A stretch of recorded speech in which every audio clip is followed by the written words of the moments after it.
सबसे पहला स्टेप था हाउ टू क्लोज बुक्स का, कि all assets other than cash and bank and something छोड़ के, कुछ को छोड़ के सारे एसेट्स को उसके बुक वैल्यू पे हम रियलाइजेशन में ट्रांसफर कर देते हैं, सारे एसेट्स और लायबिलिटी को। ठीक है, चलिए ट्रांसफर करते हैं हम लोग।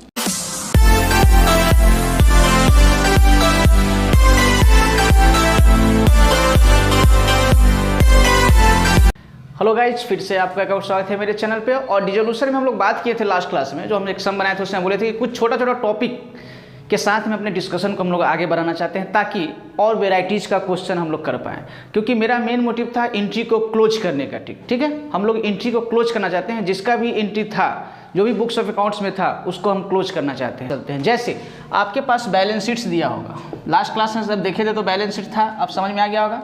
सेम मान लीजिए बैलेंस शीट से मेरे पास दिया हुआ है स्टॉक 50,000 का, ठीक है, प्लांट है मेरे पास 50,000 का, ठीक है। से मान लीजिए बिल्डिंग है मेरे पास, इधर में मान लीजिए कैपिटल है ए और बी का, क्रेडिटर और बैंक लोन, ठीक है। क्रेडिटर 60,000, बैंक लोन 40,000, कैपिटल का बात कीजिए तो 50,000, बी का हो गया 50,000, ठीक है। ये मान लीजिए एक बेसिक इन्फॉर्मेशन है जिसके साथ में हम लोग आगे चलना चाहते हैं, ठीक है। सबसे पहला स्टेप था हाउ टू क्लोज बुक्स का, कि all assets other than cash and bank and something छोड़ के, कुछ को छोड़ के सारे एसेट्स को उसके बुक वैल्यू पे हम रियलाइजेशन में ट्रांसफर कर देते हैं, सारे एसेट्स और लायबिलिटी को। ठीक है, चलिए ट्रांसफर करते हैं हम लोग। ये है रियलाइजेशन अकाउंट्स। तो जनरली क्या होगा, क्योंकि एसेट्स का बैलेंस डेबिट होता है, इसको खत्म करने के लिए क्रेडिट करना होगा, तो realisation account debit to stock, अब स्टॉक का लेजर बंद हो गया होगा,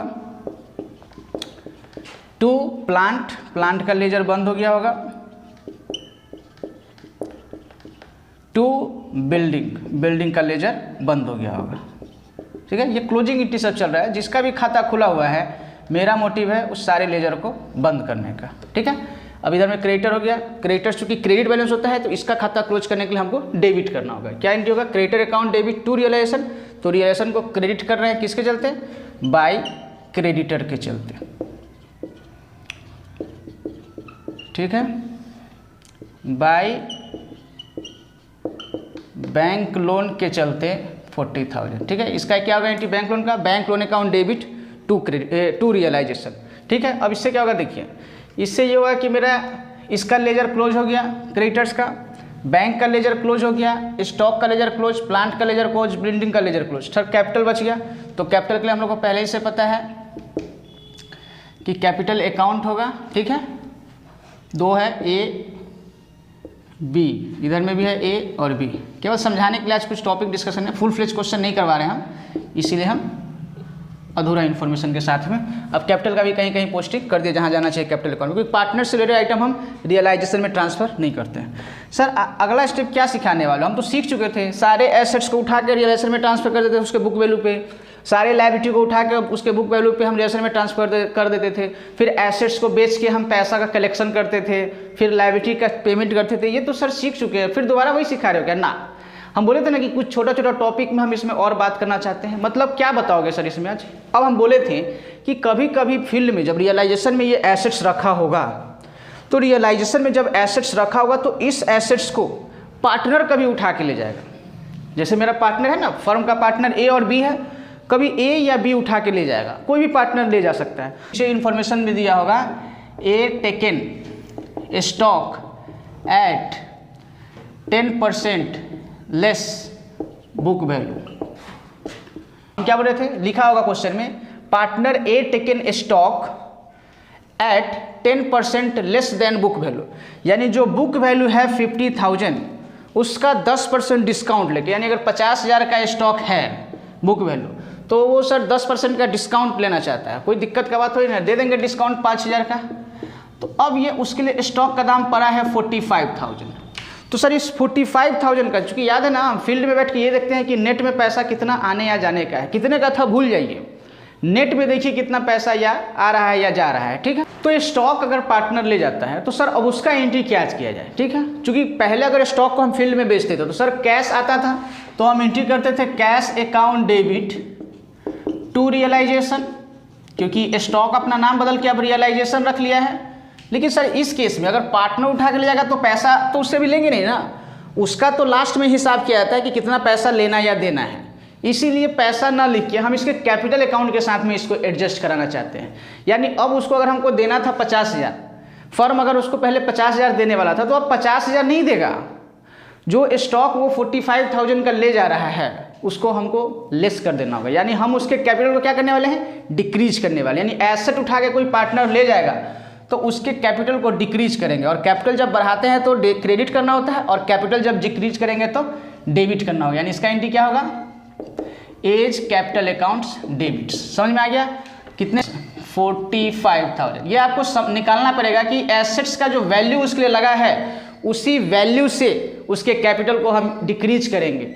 ये मत देखिएगा कि वो एसेट्स कितने का था, आपको ये देखना चाहिए कि उसके लिए प्राइस हम क्या लगाए हैं। हो सकता है ये ज़्यादा प्राइस पे भी हो सकता है कि ये कम प्राइस पे भी हो सकता है। लेकिन मेरा मोटिव क्या है, अगर आप फर्म में से एसेट उठा के ले जाते हैं तो फर्म आपके कैपिटल को अब डिक्रीज कर देगा। यानी अब 50,000 नहीं देगा, क्योंकि अब 50,000 में आप स्टॉक उठा के ले गए हैं 45,000 का, तो उतना से आपका कैपिटल हम डिक्रीज कर दें। सर इसका लेजर पोस्टिंग करवा दो, चलो करो। एज कैपिटल डेबिट हुआ है, एज कैपिटल डेबिट हुआ है किसके चलते, रियलाइजेशन के चलते। ब्रैकेट में लिख देंगे स्टॉक 45,000। रियलाइजेशन क्रेडिट हुआ है, रियलाइजेशन क्रेडिट हुआ है किसके चलते, एज कैपिटल के चलते। तो बाई एज कैपिटल कितना, 45,000। ये एक एस्पेक्ट था कि कभी कभी एसेट्स को हम फील्ड में बेच नहीं पाते हैं। तो अपने लोग क्या देखें कि कभी अगर पार्टनर स्टॉक उठा के ले जाएगा तो हमको उसके कैपिटल को डिक्रीज करना होगा, नंबर 1। नंबर 2, चूंकि स्टॉक अपना नाम बदल के रियलाइजेशन रख लिया है तो कैश ना आके capital account debit to realisation करेंगे। मेरे हिसाब से ये कॉन्सेप्ट क्लियर हो गया होगा। हाँ जी सर, ओके हो गया है। चलिए और कुछ बताइए। चलिए लीजिए, जैसे कभी कभी पार्टनर फर्म से स्टॉक उठा के ले जाता है या एसेट उठा के ले जाएगा तो उसके कैपिटल को हम डिक्रीज किए हैं, वैसे मेरे लायबिलिटी का भी पेमेंट कभी कभी देता है। मतलब कि फर्म का लायबिलिटी था बैंक लोन, तो हम बैंक लोन चुकाते थे, यानी मेरे यहाँ से पैसा जाता था लेकिन हम नहीं दिए, दे देंगे बाद में, लेकिन मेरे बिहाफ पे पार्टनर कोई पे कर दिया, तो अब उसको हम कैपिटल उतना नहीं देंगे, क्योंकि मेरे लायबिलिटी, फर्म के लायबिलिटी का पेमेंट कोई पार्टनर किया है, यानी उसके कैपिटल को हमको बढ़ाना चाहिए। क्योंकि आज तो पैसा मेरे पास से गया नहीं, लेकिन वो पार्टनर बी तो छोड़ेगा नहीं ना, जो लोन चुकाया है मेरे बिहाफ में, तो वो हमसे पैसा लेगा। यानी कभी कभी पार्टनर्स फर्म के लोन का पेमेंट करता है। उस केस में क्या होगा, अगर नॉर्मल अगर हम खुद फर्म खुद लोन को पेमेंट किया था तो क्या एंट्री हुआ था, एंट्री तब किए थे रियलाइजेशन अकाउंट, चूंकि बैंक लोन क्रेडिटर ये सब अपना नाम बदल के रियलाइजेशन रख लिया है, ठीक है। Realisation account debit to cash करते थे, से मान लीजिए 60,000 का ये क्रेडिटर है। लेकिन इस बार क्या हो रहा है कि क्रेडिटर्स का पेमेंट पार्टनर बी कर रहा है। तो जब पार्टनर बी कर रहा है तो जैसे ऐसे उठा के ए ले गया था तो इसके कैपिटल को हम डिक्रीज किए थे, वैसे ही अगर मेरे लायबिलिटी का पेमेंट पार्टनर करेगा तो उसके कैपिटल को अब हमको इंक्रीज करना होगा। यानी अब उसको, उस बी को हम 50,000 नहीं देंगे, क्योंकि फर्म के बिहाफ में वो उस लायबिलिटी का पेमेंट किया है, इसलिए उसके कैपिटल को इंक्रीज करना होगा, यानी टू बीज कैपिटल। मेरे हिसाब से बात समझ में आ गया कि अगर सर जी ऐसे उठा के ले जाएगा तो पार्टनर्स के कैपिटल को डिक्रीज किया जाएगा, अगर पार्टनर्स फर्म के लायबिलिटी को पेमेंट करेगा तो उसके कैपिटल को इंक्रीज किया जाएगा। क्या है, समझ में आया चीज़? सर लेजर पोस्टिंग करवा दो, लिखो रियलाइजेशन डेबिट हो रहा है किसके चलते, बीज कैपिटल के चलते, तो यहाँ लिखना होगा टू बीज कैपिटल, ब्रैकेट में लिख दीजिएगा क्रेडिटर्स पेड, और बीज कैपिटल क्रेडिट हुआ है किसके चलते, रियलाइजेशन के चलते, तो यहाँ लिखिएगा बाय रियलाइजेशन, ब्रैकेट में लिख दीजिएगा क्रेडिटर्स पेड। इससे क्या होगा कि 60,000 से बी का कैपिटल हम क्रेडिट कर दिए। आई होप कि ये चीज़ समझ में आ गया होगा। क्या समझे सर, कि कभी कभी एसेट्स पार्टनर उठा कर ले जाता है तो उसके कैपिटल को हमको डिक्रीज करना होगा, कभी कभी लायबिलिटी का पेमेंट पार्टनर करेगा तो उसके कैपिटल को हम इंक्रीज कर देंगे, नंबर 1। और बाकी जो हम खुद पे करते हैं वो तो कोई दिक्कत का बात ही नहीं है, वो जगह realisation account debit to cash, और बाकी जो एसेट से रह जाएगा cash account debit to realisation, ठीक है। अब फिर से एक छोटा सा बात बताते हैं, ठीक है। अगर बैलेंस शीट्स में आपको पार्टनर है ए और बी, ठीक है, कैपिटल हो गया ए का और बी का, और साथ में दिया हुआ है एज लोन 50,000। इसका मतलब समझिए, ये लायबिलिटी साइड में है, इधर है एसेट्स। इसका मतलब समझिए कि कंपनी को यानी पार्टनरशिप फर्म को कभी रिक्वायर्ड हुआ होगा लोन लेने का, तो हम बाहर से ना लोन बैंक से लोन ना लेके हम क्या किए, पार्टनर्स बी को ही अप्रोच किए कि तुम्हारे पास एक्स्ट्रा पैसा पड़ा हुआ है तो लोन दे दो। तो वो जब लोन दिया होगा, फर्म को जब लोन दिया होगा तो क्या गारंटी हुआ होगा, उसका गारंटी हुआ होगा cash account debit to A's loan. Firm में पैसा आया होगा, साथ में एक लायबिलिटी बढ़ गया, ये पार्टनर से लिए लायबिलिटी था, इसीलिए हम इसको रियलाइजेशन अकाउंट में ट्रांसफर नहीं किए थे। हम बताए थे रियलाइजेशन अकाउंट में all assets and outsider liability को ट्रांसफर किया जाता है, न कि पार्टनर्स के लोन को, लेकिन कैपिटल से पहले इसका पेमेंट किया जाता है, ये चीज़ हम सुने थे। ठीक है, दूसरा चीज़, तो सर अगर एज का लोन होगा यानी ऐसे होगा कुछ, मान लीजिए ये पिछले साल का था तो इसका ओपनिंग बैलेंस आएगा, क्योंकि ये लायबिलिटी है इसलिए लायबिलिटी साइड में आएगा बाई बैलेंस BD। कितने का लोन था, 50,000 का। यानी क्या समझे कि सर अब पार्टनर से अगर हम लोन नहीं रखे थे, कोई पार्टनर्स का लोन होगा तो उसको रियलाइजेशन अकाउंट में ट्रांसफर नहीं किया जाएगा, क्योंकि आउटसाइडर लायबिलिटी को ही फील्ड में जाने का इजाज़त है कि अगर एसेट्स बेच के पैसा जो आएगा उससे सबसे पहले आउटसाइडर का पेमेंट किया जाएगा, वहाँ उसके बाद पार्टनर्स के लोन को पेमेंट किया। यानी इसको लोन का पेमेंट करेंगे, मना नहीं कर रहे हैं, लेकिन एक अलग लेजर बनाएंगे। यानी अब 3 लेजर मेरे सामने खुल रहा है। अगर बैलेंस शीट्स में पार्टनर्स का लोन होगा तो आपको लोन अकाउंट एक खोल देना चाहिए। ठीक है, लोन का चूंकि क्रेडिट बैलेंस होता है इसलिए यहाँ क्रेडिट बैलेंस में दिखा दिए ओपनिंग बैलेंस। सर पेमेंट करेंगे तो उसका गारंटी क्या होगा, क्योंकि हमको इसका लेजर क्लोज करना है, हमको लेजर, हम तो यहाँ बैठे हुए हैं, आए हैं अकाउंट्स एंड फाइनेंस में हर लेजर को क्लोज करने के लिए। तो सर इसका लेजर कैसे क्लोज किया जाए, अभी नॉर्मल सीख रहे हैं कि अगर इस फर्म खुद इस लोन का पेमेंट करेगा तो गारंटी क्या होगा लेजर को क्लोज करने के लिए, A's loan account debit to bank. तो जैसे मेरे पास पैसा आया था, आज पैसा चुका दिया गया फर्म के द्वारा। ठीक है, कितने से, 50,000 से। ये इंटरेस्ट वगैरह के साथ होगा तो जुड़ जाएगा, वो बाद में देख लीजिएगा। A's loan debit to bank, A's loan debit to bank, इससे क्या होगा समझ में आ गया, क्या हुआ सर, ए का भी खाता क्लोज हो गया। ठीक है, क्या सीखे, अगर पार्टनर से रिलेटेड लोन होगा तो उसको आपको रियलाइजेशन में नहीं ट्रांसफर करना है, उसका एक सेपरेट लोन अकाउंट बनाएंगे और उसको हमको पेमेंट करना पड़ेगा। ठीक है, चलिए तो हम लोग क्या देखें कि अगर रियलाइजेशन में एसेट्स को ट्रांसफ़र करने के बाद और लायबिलिटी को ट्रांसफ़र करने के बाद अगर कोई पार्टनर उठा के ले जा रहा है एसेट्स, तो उसके कैपिटल को हम डिक्रीज करते हैं। ध्यान रहे बुक वैल्यू पे मत कीजिएगा, जो पार्टनर्स के लिए प्राइस लगाया गया है उसी प्राइस पे हम उसके कैपिटल को डेबिट करेंगे, यानी कैपिटल को हम डिक्रीज करेंगे।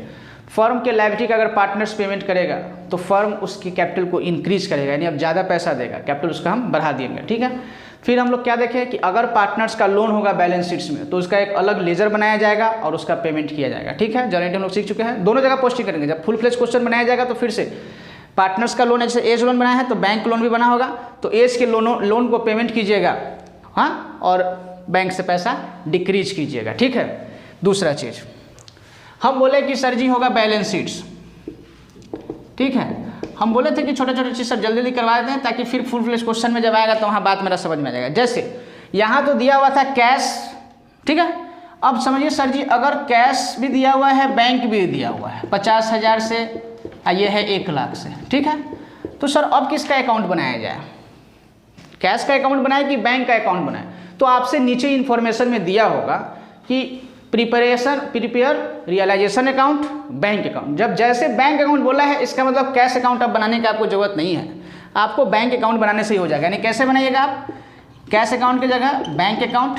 अगर सर एक कैश रहा तो कोई दिक्कत है, कैश ही बनेगा, सर केवल बैंक रहा तो बैंक ही बनेगा, लेकिन कैश और बैंक दोनों है, हम वो चीज़ डिस्कस कर रहे हैं। जब सवाल में देखिए कि रिक्वायरमेंट है क्या, कौन सा लेजर मांगा है, कैश का मांगा है कि बैंक का मांगा है, तो सर बैंक का मांगा है, यहाँ पे लीजिए कोई बात नहीं है। चूँकि डेबिट बैलेंस होता है तो आपको टू बैलेंस BD लिख देना चाहिए, बैंक का बैलेंस BD लिख लीजिएगा 1 लाख। तो फिर सर कैश का लेजर कैसे क्लोज होगा, अब कैश को ट्रांसफर कर दीजिए बैंक में, यानी कैश को उठाइए और बैंक में जाके जमा करवा दीजिए। तो सर कैश को बैंक में जमा कराएंगे तो कौन सा इंटू, कॉन्ट्रा इंटू हो गया। बचपन में पढ़े थे 11th क्लास में, क्या हुआ था, बैंक बढ़ेगा तो bank account debit to cash, तो इस टू कैश करते ही क्या हो जाएगा, कैश का लेजर क्लोज हो गया। ठीक है, और पैसा कहाँ ट्रांसफर हो गया, बैंक में। अब बैंक डेबिट हुआ है किसके चलते, टू कैश के चलते, तो यहाँ लिखिए टू कैश 50,000। इस तरह से क्या हो जाएगा कि मेरा बैंक बैलेंस बढ़ गया और कैश का लेजर भी क्लोज हो गया, कोई दिक्कत नहीं। चलिए उसके बाद सर जी क्या दिया गया और बात बताओ, हम बता रहे हैं। सेम मान लीजिए यहाँ कैश, बैंक और अदर एसेट दिया हुआ था जो हम बेचते थे।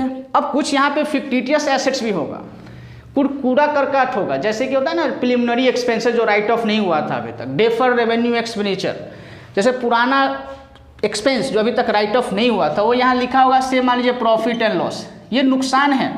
देखिए प्रॉफिट एंड लॉस में जो बनाए थे, प्रॉफिट एंड लॉस यहाँ जो बनाए थे, इधर में इनकम लिखते थे दुनिया भर का, इनकम लिख के आप एक्सपेंस लेस करते थे, तो यहाँ निकल के आता था नेट प्रॉफिट्स। ठीक है, इस नेट प्रॉफिट्स को आप क्या करते थे, बैलेंस शीट्स के कैपिटल में ऐड कर देते थे, कैपिटल में जोड़ देते थे 11th क्लास में। लेकिन आपके पास दूसरा तरीका क्या है कि इसको आप डायरेक्ट कैपिटल में ना जोड़ के डायरेक्ट बैलेंस शीट्स में दिखा सकते हो। यानी कि क्या करोगे, आपको नेट प्रॉफिट के यहाँ जोड़ने का जरूरत नहीं है, आप डायरेक्ट अगर इधर में लिख दिए हैं प्रॉफिट एंड लॉस, इसका मतलब ये प्रॉफिट्स को इंडिकेट कर रहा है, कैपिटल में जुड़ा नहीं है, कैपिटल में नहीं जोड़े हैं, बट दिखा रहे हैं। तो इधर भी दिखा रहे हैं, इसका मतलब पार्टनर से रिलेटेड ही है, अभी तक डिस्ट्रीब्यूट नहीं हुआ है चीज़ को। ठीक है, तो यहाँ दिखाया जाएगा वो चीज़।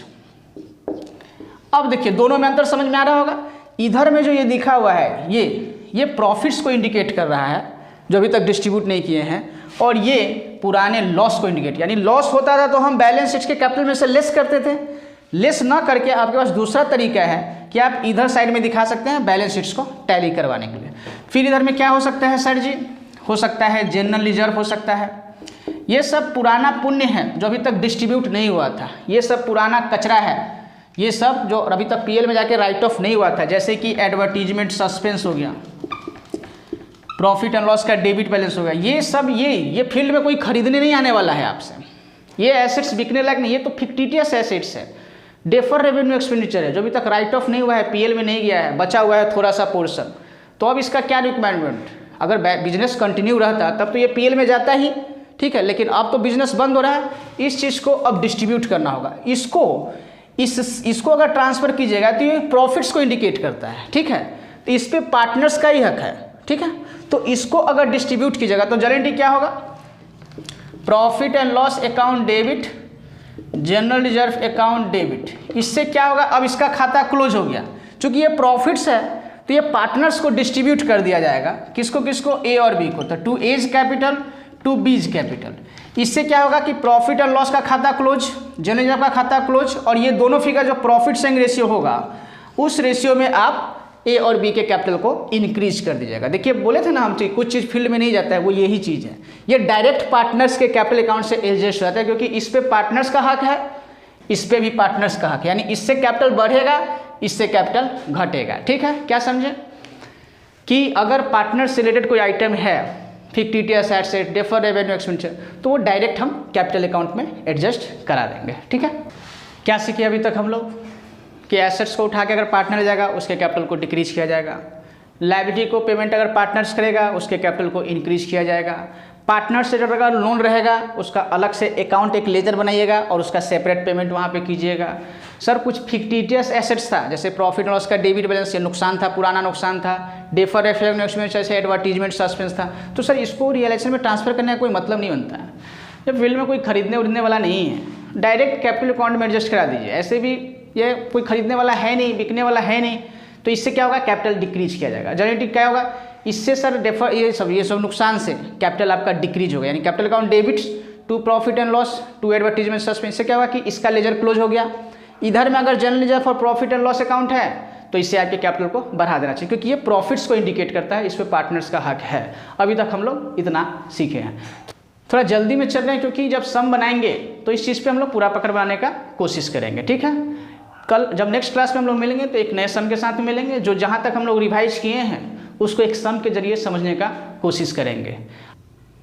आई होप कि आपको आज का लेक्चर उतना अच्छा नहीं लगा होगा, क्योंकि आज हम लोग चूँकि जल्दी में चले हैं, क्योंकि ढेर सारा ये सब छोटा कॉन्सेप्ट को लिए हैं, लेकिन जब सवाल को बनाएंगे हमको तो ये सब सारा चीज़ आपका क्लियर हो जाएगा। ठीक है, अगले क्लास में जब हम लोग मिलेंगे तो सम के साथ ही मिलेंगे।